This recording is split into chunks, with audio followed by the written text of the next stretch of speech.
saber para quién habitualmente uno pide una placa de abdomen o qué utilidad tiene esa placa de abdomen en función a la clínica del paciente que están evaluando. Les comparto como siempre la pantalla, alguno cuando la vea me avisa, entonces empezamos con el desarrollo de la clase.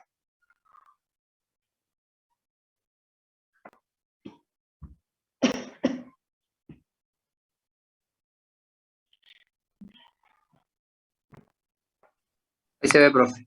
Perfecto. Bueno, buenísimo.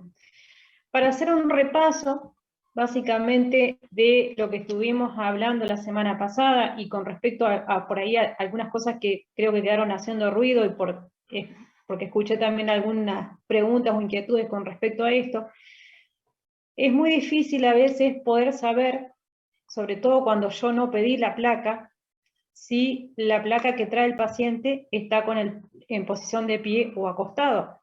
Y sobre todo si tal vez desde el servicio de diagnóstico no marcaron si la placa está, por ejemplo, en un detalle, en alguno de los bordes, que esté hecho en decúbito o en bipedestación.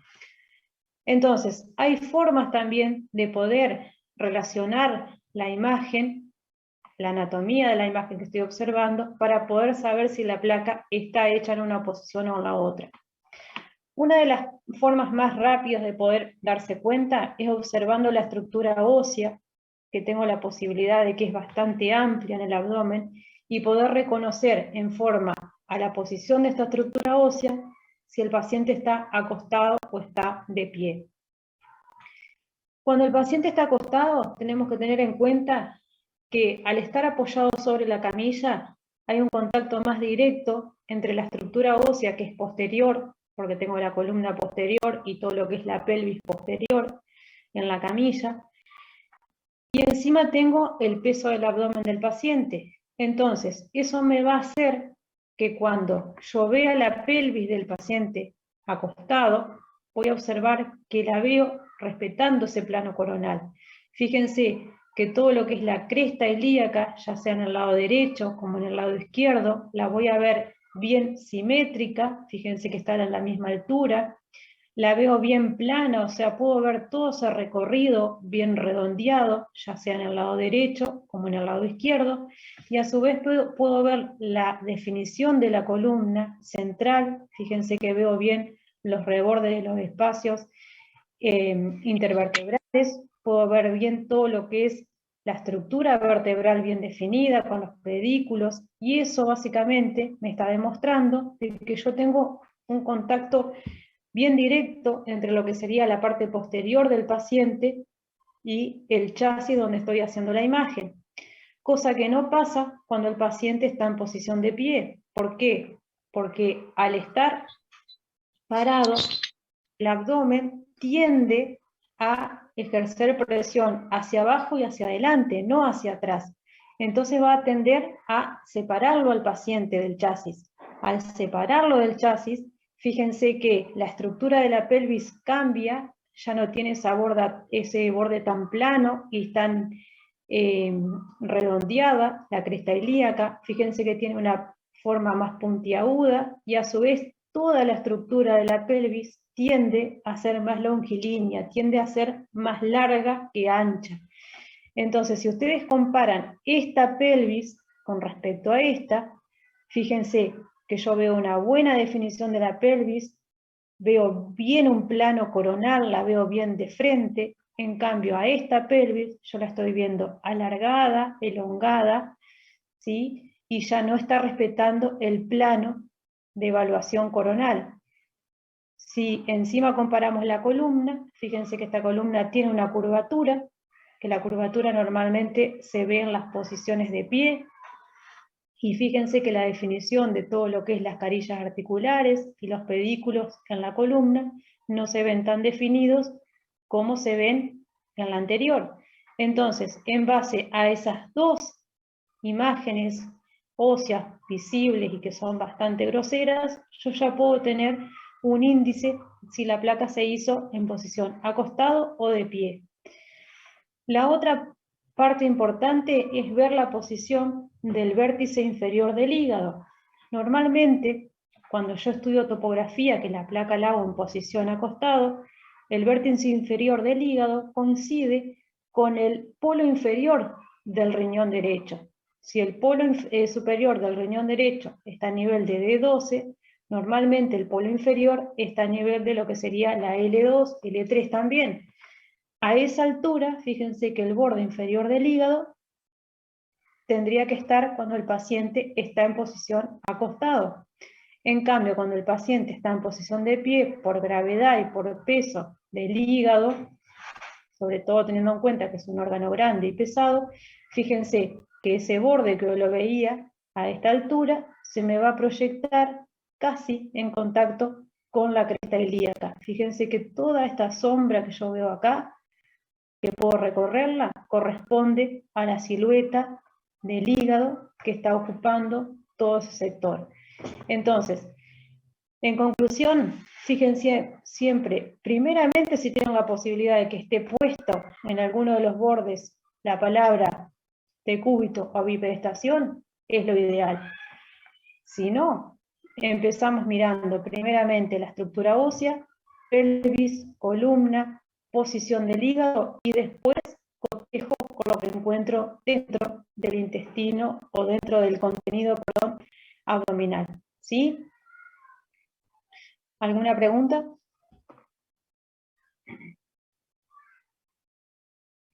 Bien, seguimos entonces. La clase anterior habíamos estado hablando algo importante, que era una de las causas por las cuales llegábamos a pedir una placa de abdomen, y es la ingesta de cuerpo extraño. Es una de las posibles causas y para las cuales solicitamos una placa de abdomen. Es muy importante cuando el paciente manifiesta, sobre todo el acompañante, porque tenemos en cuenta que la mayor parte de estos pacientes que llegan a la guardia son pediátricos, es importante saber cuánto tiempo hace que ocurrió este suceso de la ingesta de cuerpo extraño, y si el papá o el familiar que acompaña sabe qué tipo de material o qué tipo de elemento pudo haber tragado ese paciente, o aspirado también. ¿Por qué? Porque sabemos que en función a la forma que tiene, podemos tener o no una complicación. Entonces, sabemos que ante cualquier sospecha de cuerpo extraño, siempre vamos a pedir una placa de abdomen acostado. ¿Por qué? Porque queremos saber la posición que tiene ese cuerpo extraño, a dónde está ubicado. Y tenemos que tener en cuenta que paciente en decúbito supino mantiene la anatomía normal, la topografía normal. Por lo tanto, a donde nos muestre que esté esa imagen es donde está realmente ubicado en el paciente. Fíjense que en la primera imagen yo estoy observando algo que me llama la atención. Es un elemento radiopaco. Esto ya me está dando el índice de que es un elemento metálico, de bordes lisos, redondeados, ¿sí? Ubicado en el abdomen superior. Más precisamente debe estar en la desembocadura de todo lo que es la cámara gástrica. Si de repente hago esa primera placa y no me encuentro con una imagen como esta, y sí con una imagen como esta, la situación cambia, porque no tengo un elemento redondeado de bordes lisos, sino que tengo un elemento cortopunzante. Este elemento puede llegar a engancharse en el transcurso de su recorrido, o a veces no tiene por qué engancharse siempre, y si se engancha, se traba o se atraviesa o pasa lo que pasa, esta punta puede a veces perforar el intestino. Entonces, si confirmo que hay este tipo de elementos y el paciente me empieza a manifestar un cuadro clínico con algún tipo de síntomas que me lleguen a pensar que hay una posible perforación, entonces puedo pedir como control una placa con el abdomen de pie. ¿Para qué? Para ver si no hay aire libre girando en el abdomen. Ya no voy a estar evaluando la posición, sino una complicación asociada, que es aire que esté libre en el abdomen por una perforación. A veces puede pasar que estos elementos, si son monedas no hay problema, pero a veces son pilas, y las pilas tienen un ácido que muchas veces si no se evacúan rápidamente del tracto digestivo, pueden provocar algún tipo de lesión en la mucosa del tubo digestivo y también pueden provocar un tipo de perforación y la posibilidad, obviamente, de que haya este aire libre, ¿sí?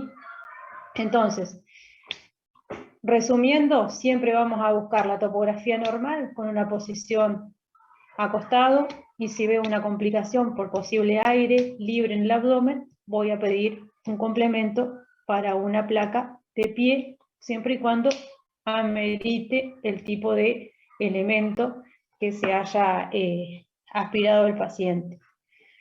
En la clase anterior, no sé si en esta comisión o en la otra, una de las compañeras preguntó si existía la placa de abdomen de perfil.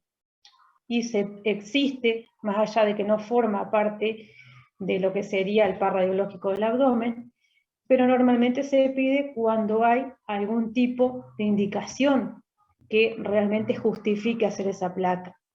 Fíjense, por ejemplo, este caso. El paciente llega a la guardia con una ingesta de cuerpo extraño, hacemos la placa y a mí me llama la atención una imagen radiopaca que veo, ¿sí?, a nivel de la cámara gástrica. Ustedes les va a llamar la atención que tal vez la placa se vea la estructura ósea negra, cuando habitualmente la vemos radiopaca, y el elemento radiopaco lo estoy viendo negro cuando normalmente lo veo radiopaco como lo veníamos viendo hasta ahora. Esta placa se llama normalmente, o sea, la conocemos nosotros como inversión de grises, porque a través de una función que nos permite la digitalización, invertimos lo negro a blanco y lo blanco a negro. Por eso les quería hacer esa salvedad para que vean por qué es diferente.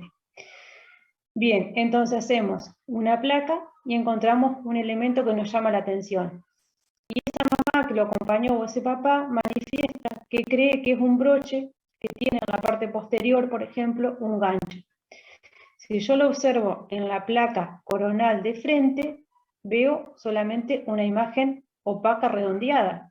Pero cuando hago el perfil, por esto que me está comentando el paciente acompañante, veo que por detrás de esa imagen hay un elemento cortopunzante. Entonces, ¿qué fue lo que me aportó para este paciente el perfil? Poder ver lo que había detrás de esa imagen que me llamaba la atención. Nada más que por eso hago un complemento de un plano sagital. ¿A qué voy con esto? Es que si bien el abdomen de perfil no forma parte del par radiológico para estudiar el abdomen, sí a veces lo puedo llegar a hacer en determinadas situaciones cuando la clínica o la situación, digamos, que estoy evaluando me puede llegar a aportar algún dato. ¿Sí? Quédense tranquilos, igual que un abdomen de perfil en una acreditación no va a haber, pero sí quiero que sepan que existe la posibilidad de hacer un abdomen de perfil. ¿Sí? Chicos, ¿alguna pregunta?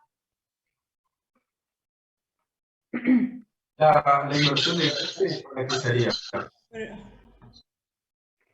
La inversión de grises es una función que tiene el digitalizador que te permite, cuando vos querés resaltar una imagen que te llama la atención, es como un accesorio que hacemos los técnicos para el médico que va a ver la imagen, para que pueda verlo, digamos, más brillante en este caso.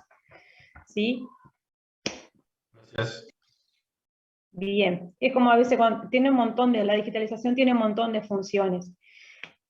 Podemos hacer un zoom, podemos hacer una medición, ¿sí?, sobre la imagen. Todos esos son elementos o herramientas que les ayuda a ustedes como médicos a ver mejor una imagen y a nosotros como técnicos a poder demostrarles más la imagen que nos llamó la atención. Pero bueno, eso es lo que se conoce normalmente como una inversión de grises. Y si algún día alguna de las chicas se dedica después a hacer ginecología, o los varones también, la inversión de grises es algo que se usa muchísimo en mamografía, por ejemplo, para poder sobresaltar las microcalcificaciones y todo lo que es chiquito en mamografía, que al convertirlo en gris lo podemos demostrar mejor. Así que lo van a ver seguramente más adelante. Bien. Otro de los elementos que habíamos dicho el otro día que podíamos llegar a encontrar son elementos extraños que no son por ingesta, no son traumáticos, sino que tienen una función que cumplen dentro de la anatomía porque están o reemplazando algo o cumpliendo una función determinada. Tal es el caso, por ejemplo, del catéter doble J, que sabemos que tiene una imagen longitudinal, también es radiopaca. Fíjense que los bordes son bien definidos, lisos, se llama doble J porque tiene la forma de J, digamos, en sus extremidades, y esta está cumpliendo la función seguramente de reemplazo, o tal vez está reconstruyendo también algún uréter que ha sido tratado por algún antecedente que ha tenido el paciente quirúrgico con relación a su riñón izquierdo. Puede pasar, por ejemplo, como en este caso, dentro del hueco pelviano, encontramos una imagen que nos llama la atención, también es radiopaca, que es un dispositivo intrauterino, un DIU más precisamente, que puede llegar a encontrarse sobre todo en pacientes femeninas y que no siempre va a tener la misma orientación, porque todo eso depende de cómo está la posición del útero de la paciente.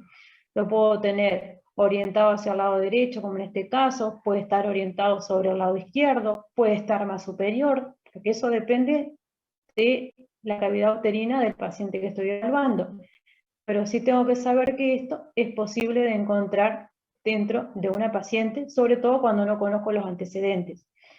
También puede pasar que el paciente haya tenido una cirugía previa de vesícula, entonces a nivel del abdomen superior puedo encontrar imágenes también radiopacas, no las veo acá obviamente porque no tengo esa imagen, que corresponden a los clips de la vesícula que fue sacada y obviamente están cumpliendo la función que corresponde en relación a ese conducto que está anulado y está analizado, ¿sí?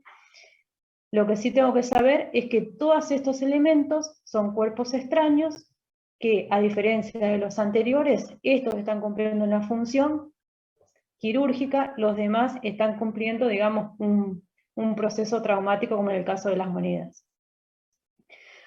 Otra de las posibilidades que puedo llegar a encontrar, o por el cual puedo llegar a pedir una placa de abdomen, es cuando quiero descartar o confirmar la presencia de litiasis.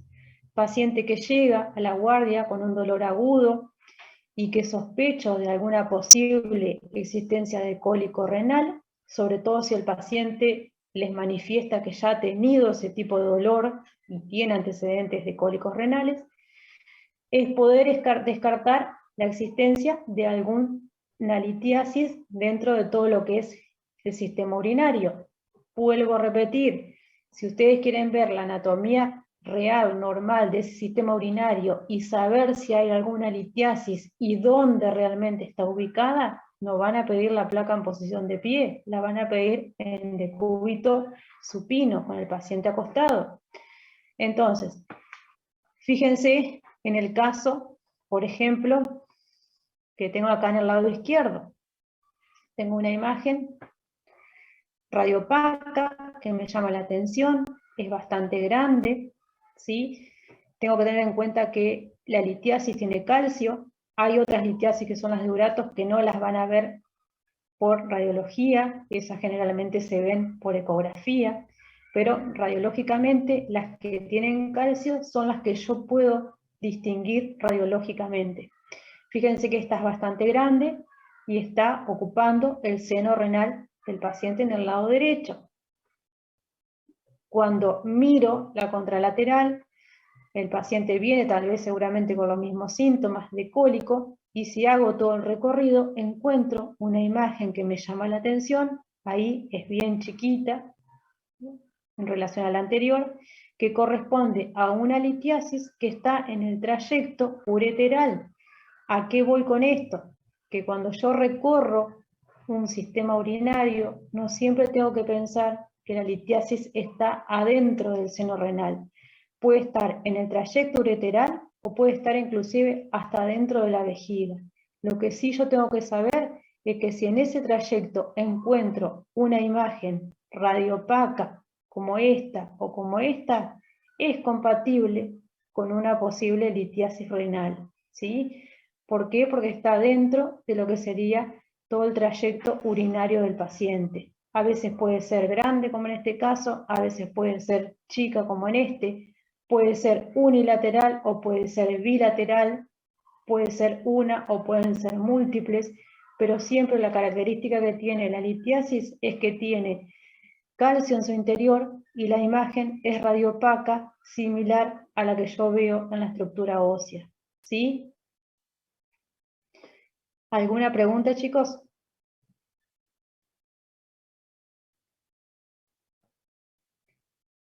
¿Ninguna? No, profe, no, perdón. Perfecto. Bueno, y otra de las placas que a veces les puede llegar a tocar, y que se las quería mostrar igual que la comisión anterior para que la conozcan, es una placa que normalmente en pediatría la conocemos como una placa tóraco-abdominal. ¿Para qué viene esta placa? O sea, ¿para qué se las quería mostrar? Para que ustedes vean lo importante de hacer la clínica, sobre todo en el abdomen, y poder saber a la palpación cómo está el abdomen del paciente.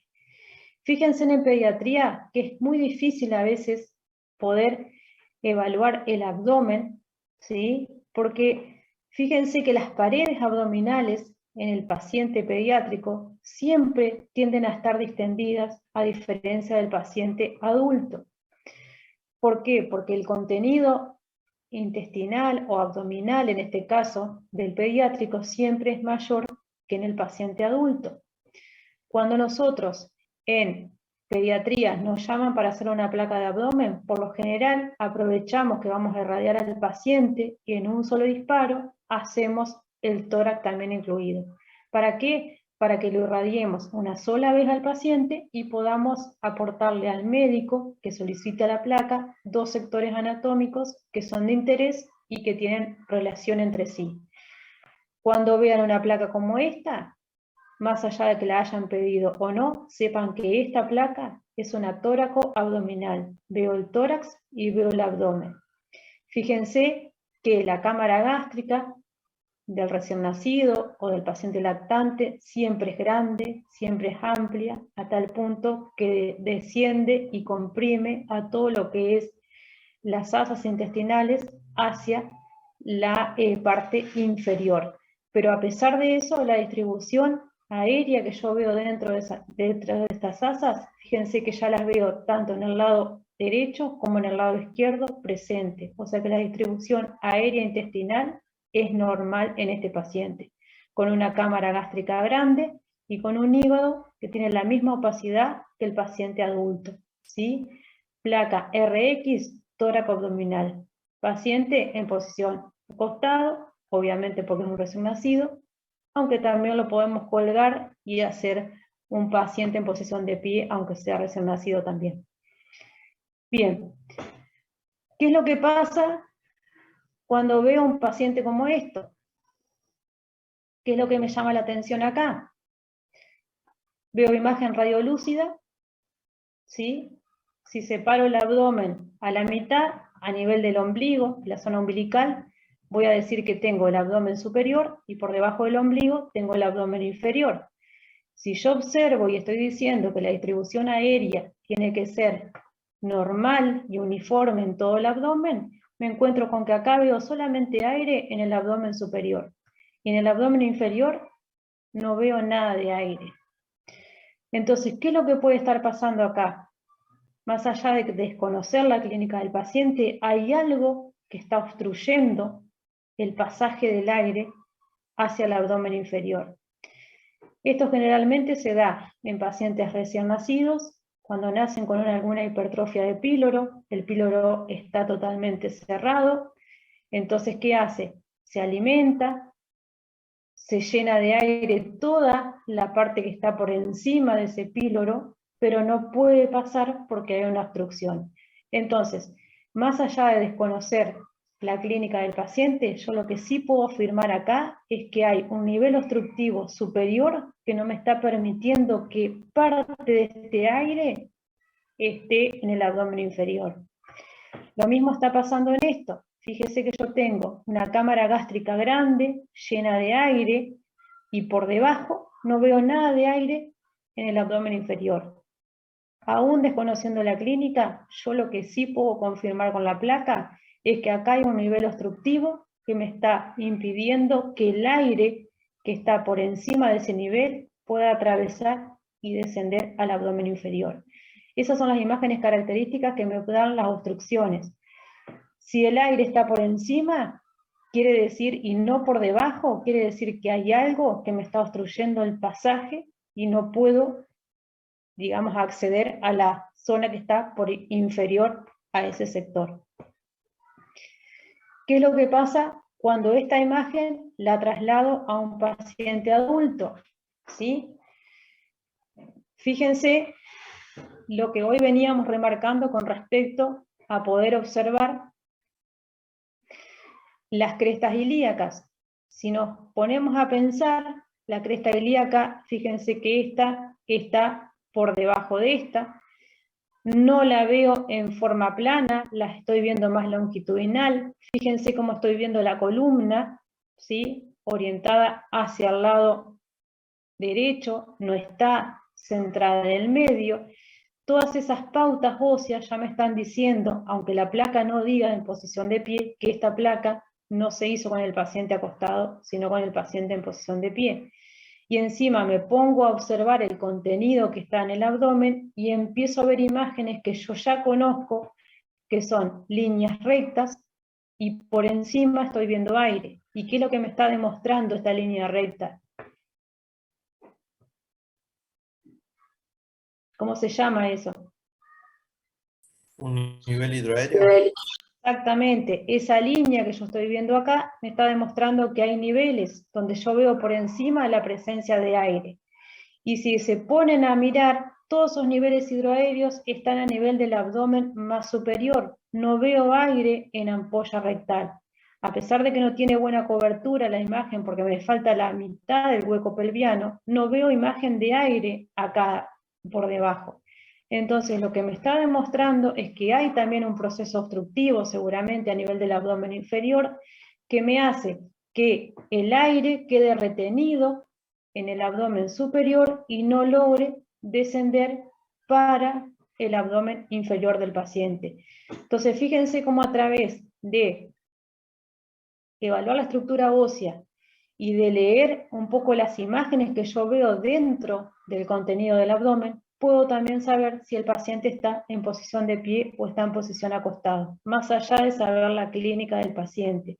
Entonces, lo que yo voy a decir cuando tenga que dar un presuntivo de esta imagen es que veo múltiples niveles hidroaéreos y puedo decir que es compatible con un posible proceso obstructivo. Nada más, no necesito decir qué patología en sí tiene el paciente, sino hacer lectura de la imagen que estoy observando, ¿sí?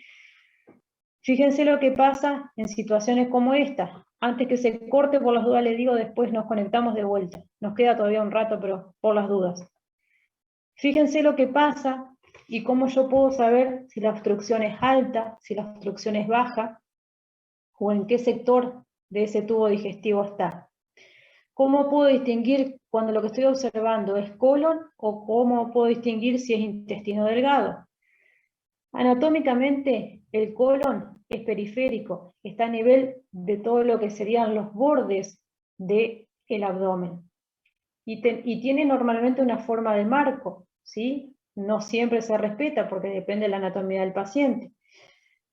Fíjense que en este caso, en el segundo, yo tengo una imagen que correspondería a todo lo que es el colon ascendente, el ángulo, acá, que generalmente hacen rulo los ángulos, el ángulo hepático, bajo, colon transverso, ángulo esplénico, colon descendente, hago todo un rulo de lo que correspondería al colon sigmoideo, y cuando quiero seguir a la ampolla rectal, no puedo seguir porque no tengo más aire. Entonces, ¿qué les parece a ustedes? ¿Qué está teniendo este paciente acá?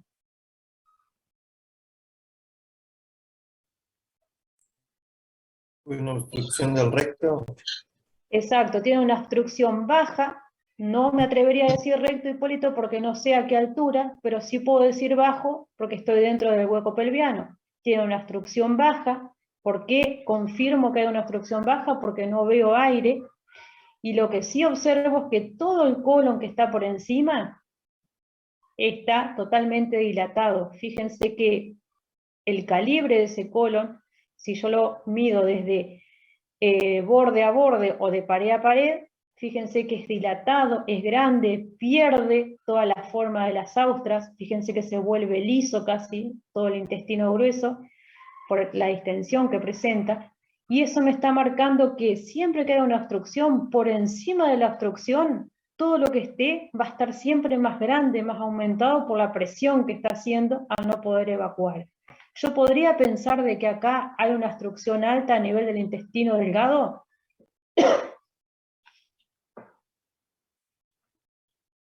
¿Qué les parece? Es algo lógico nomás. No, Pero no, si porque vemos estaría aire. más arriba la obstrucción, ¿no pasaría el aire al Exactamente. intestino grueso? Exactamente. Eso es algo que es lógica que otra cosa. Si voy a hablar de un proceso obstructivo, tengo que pensar que si el aire llegó al colon y está tan lleno de aire, es porque evidentemente desde que arranca el tubo digestivo en la boca hasta que llega al colon no hay ningún tipo de complicación. La complicación está en la parte terminal del colon que hace que no pueda evacuar la parte final. Pero siempre tenemos que pensar que si llegó el aire o el líquido hasta el lugar que estoy observándolo, es porque la obstrucción o el no pasaje está inferior y no superior. Eso siempre es así. ¿Y cómo me doy cuenta que, por ejemplo, en esta imagen, lo que estoy observando es intestino delgado y no colon? Fíjense que la estructura anatómica cambia y la posición también topográfica cambia. Fíjense que el intestino delgado, más allá de que es bastante más largo y amplio, ya no puedo distinguir tanto un sector como en el otro, como en el caso del colon, tiende a ser siempre central, está siempre ubicado en la parte central del abdomen. Y la característica principal que tiene el intestino delgado es lo que radiológicamente nosotros conocemos por estas válvulas colminentes que tiene, que las conocemos como pilas de monedas, o sea, o monedas apiladas a veces que pueden llegar a encontrarlas. Fíjense que se ven como múltiples líneas radiopacas en todo el trayecto, inclusive acá también, del intestino delgado, que radiológicamente las similamos o las comparamos como la imagen que dan las monedas cuando están una apilada por encima de la otra, ¿sí? Fíjense que ese borde que yo veo así, tan irregular y con esa forma tan particular, automáticamente y en la posición central, yo con esto puedo confirmar que lo que estoy observando acá es intestino delgado y no intestino grueso. Entonces, si en esta imagen yo tengo ausencia de intestino grueso, ausencia de colon, ¿puedo llegar a pensar que la obstrucción está en el intestino delgado o está en el intestino grueso?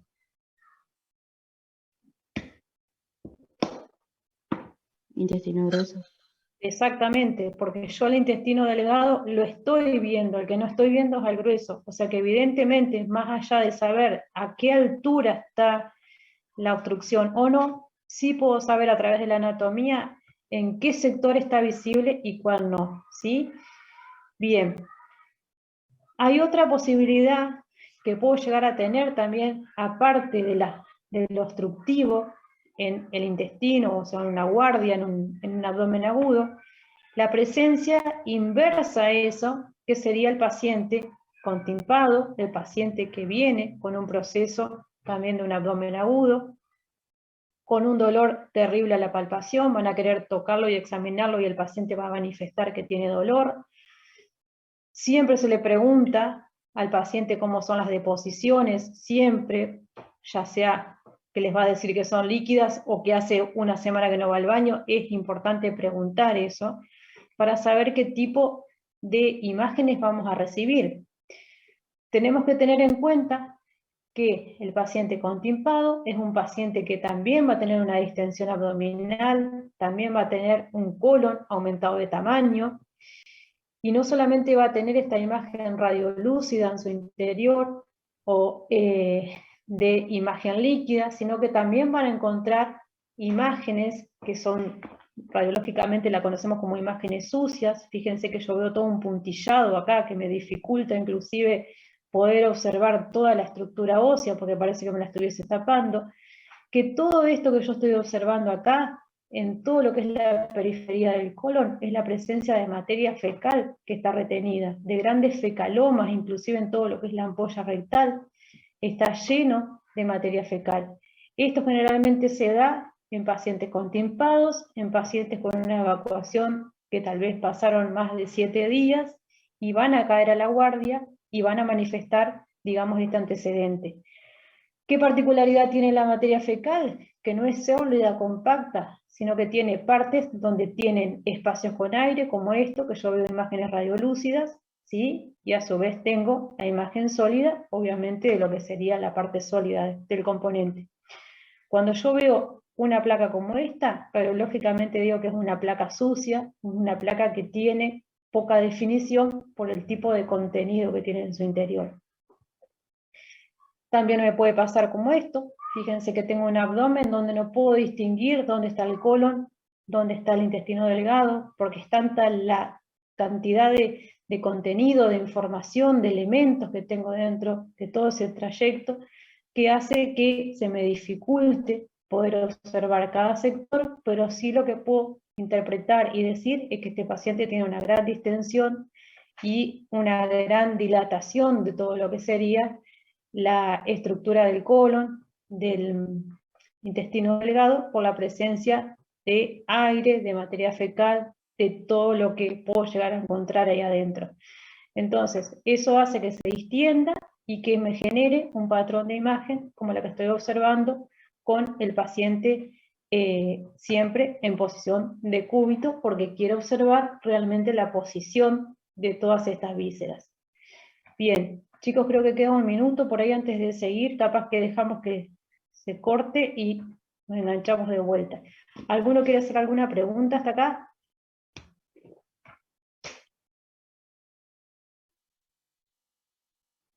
No, profe. Perfecto. Ahí.